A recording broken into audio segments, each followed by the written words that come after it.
Bonsoir à tous, ravi de vous retrouver dans Ça vous regarde. On parle ce soir de la Libye.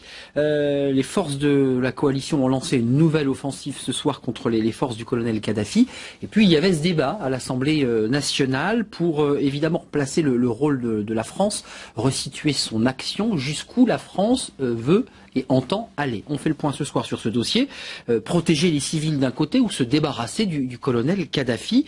Un point d'ailleurs sur lequel les alliés ne partagent pas la même position. On va y revenir ce soir.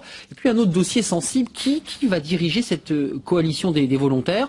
Là aussi, débat et tension. L'OTAN peut-être. Barack Obama, qui était en visite au Chili, a indiqué, je cite, que Mouammar Kadhafi devait partir tout en respectant la résolution de l'ONU. Jean-Michel Boucheron, je vous entends, député socialiste, spécialiste des questions de défense. Vous êtes membre titulaire de cette délégation parlementaire à l'OTAN, parce que c'est important quand même de le signaler. Écoutez, oui. Vous êtes sur la même position. On a senti une sorte de grande unanimité finalement aujourd'hui à l'Assemblée sur la question. Je voudrais quand même qu'on ne gâche pas notre plaisir. Enfin, nous sommes en 2011 et partout on voit des dictateurs qui sont mis à mal par leur peuple sur des revendications de démocratie.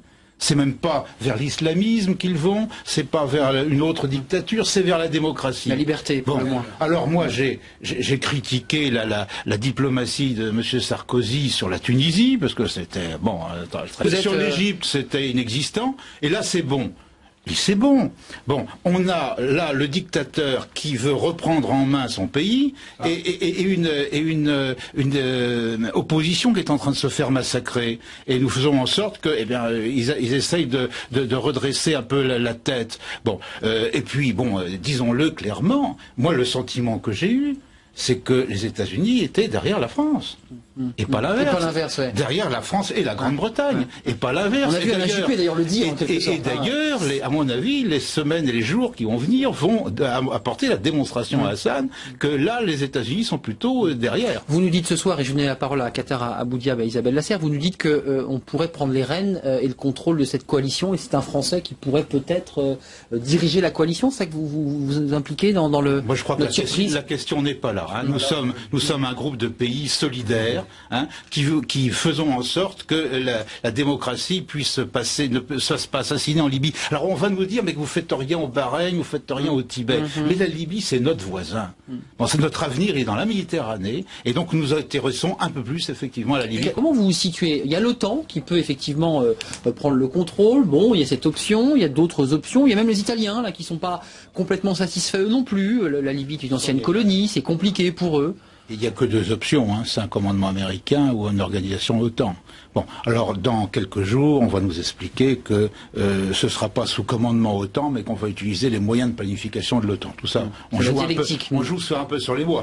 Nous sommes pressés, il y a des opérations à mener et des coordinations à faire. Bon, et ça, il y a ceux qui savent le faire et ceux qui ne savent pas le faire. Donc peu importe, c'est un débat un peu second.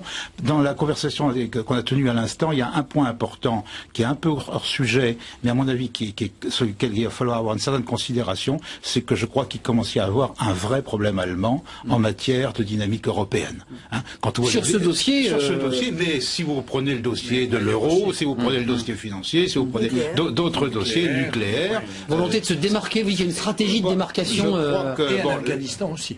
Absolument. Donc, d'une façon générale, et spécialement le ministre des Affaires étrangères allemand, il commence à y avoir un vrai problème allemand en Europe. Comment on fait là? On gagne pas des guerres avec des avions, on gagne des guerres avec des chars. C'est M. Kadhafi qui a les chars. Alors on fait comment? Est-ce qu'on part dans une guerre civile de plusieurs années? Vous êtes d'accord sur cette ligne-là? Parce qu'il y a quand même là aussi un flou un peu complexe. Quand on fait une interdiction de zone aérienne, c'est interdire les radars, c'est interdire aux avions de décoller, mais c'est aussi détruire les centres de commandement, qui sont des bunkers très enfoncés dans le sol. J'ai lu que finalement, si le colonel Kadhafi n'était pas débarrassé, ne débarrassait pas le territoire, excusez-moi l'expression, c'était finalement un échec de l'opération, parce que c'était repartir en permanence à zéro, c'était lui permettre d'être là, de continuer à gérer politiquement le pays. Enfin, c'est très ambigu quand même. Je crois que ce ne serait pas inutile de trouver un pays qui veuille bien l'accueillir. On pourrait faire signe à la Corée du Nord. Un petit mot sur les journalistes, parce qu'il y a cette stratégie, on se souvient d'encerclement en mettant des civils autour des zones à bombarder, ça on se souvient. Puis il y a des journalistes qui ont disparu. Il y a 2 journalistes ou 3 journalistes occidentaux, c'est un peu flou encore ce soir, qui auraient disparu. Est-ce qu'il n'y a pas ce risque-là aussi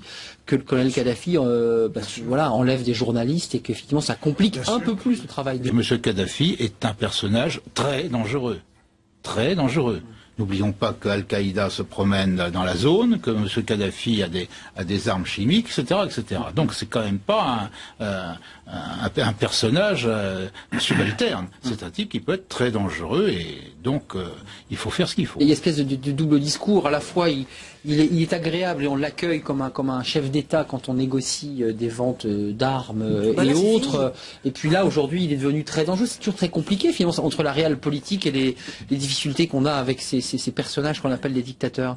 Oui, mais écoutez, moi je voudrais faire quand même remarquer en 1989, l'Europe s'est débarrassée de ses dictatures, l'Amérique du Sud de ses dictatures, l'Océanie de ses dictatures, et que ça bougeait pas à un seul endroit. La Russie elle-même partait en morceaux, et que ça bougeait pas dans un seul endroit, c'était le monde arabe.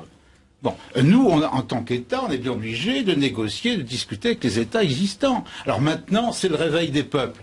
Bravo, formidable, c'était attendu, on est bien content. Mais il a fallu gérer la période intermédiaire entre-temps. Cette transition. Moi, je veux dire une chose, je ne rentre pas dans le débat de savoir si le fait qu'on intervienne en Libye fait monter ou descendre M. Sarkozy dans les sondages. Je m'en fiche. C'est un vrai sujet, c'est un vrai sujet. Je m'en fiche totalement, ce sont deux sujets. Ouais. Bon, il y a la politique intérieure de M. Sarkozy, dont chacun peut avoir des avis fort différents, et le peuple jugera in fine. Là, c'est l'action de la France par rapport à un voisin qui est en train de se libérer d'une dictature. Ce sont deux sujets que je ne mélange pas. La croisade de Sarkozy ne va pas en faire un Saint-Louis, nous dit un internaute du JDD.fr. C'est un mot malheureux, vous le regrettez? Tout à fait. Oui. Je trouve que c'est très maladroit. C'est un mot maladroit. C'est maladroit. Voilà. Jean-Michel Boucheron, je vous vois acquiescer. Vous êtes d'accord ce soir? Oui, je suis d'accord. Là, je crois. Entre le président et le vice-président de cette délégation parlementaire. Non, mais monsieur. Non, mais c'est maladroit parce que ça nous renvoie des images comme ça. A dérapé, mais M. Guéant est un récidiviste sur le thème de l'islam en France, du monde musulman, etc. M. Guéant est un sous-marin du Front National infiltré dans le bureau de M. Sarkozy, puisqu'il fait monter Marine Le Pen toutes les semaines dans les sondages. C'est même Le Pen qui gagne à la suite de la politique de M. Guéant. Moi, ce qui m'intéresse, ce sont les peuples arabes, c'est la rue arabe. Et là, je crois que s'il y avait un vote parmi les peuples arabes pour savoir si la France fait bien ce qu'elle fait en ce moment, je crois qu'il n'y aurait pas de problème. Il ne faut absolument pas s'engager en cette voie. Non, mais ce serait catastrophique. Il ne faut pas voler aux Libyens leur révolution. Moi, je serais beaucoup plus partisan de fournir aux insurgés un certain nombre d'armes légères, anti-chars ou anti-aériennes, de façon qu'ils ne se fassent pas massacrer. Ils en ont plein, ils les ont pris dans les dépôts. Non, ils n'en ont pas. Enfin, des performants, ils n'en ont pas beaucoup. Militairement, ils ne sont pas très organisés. Voilà.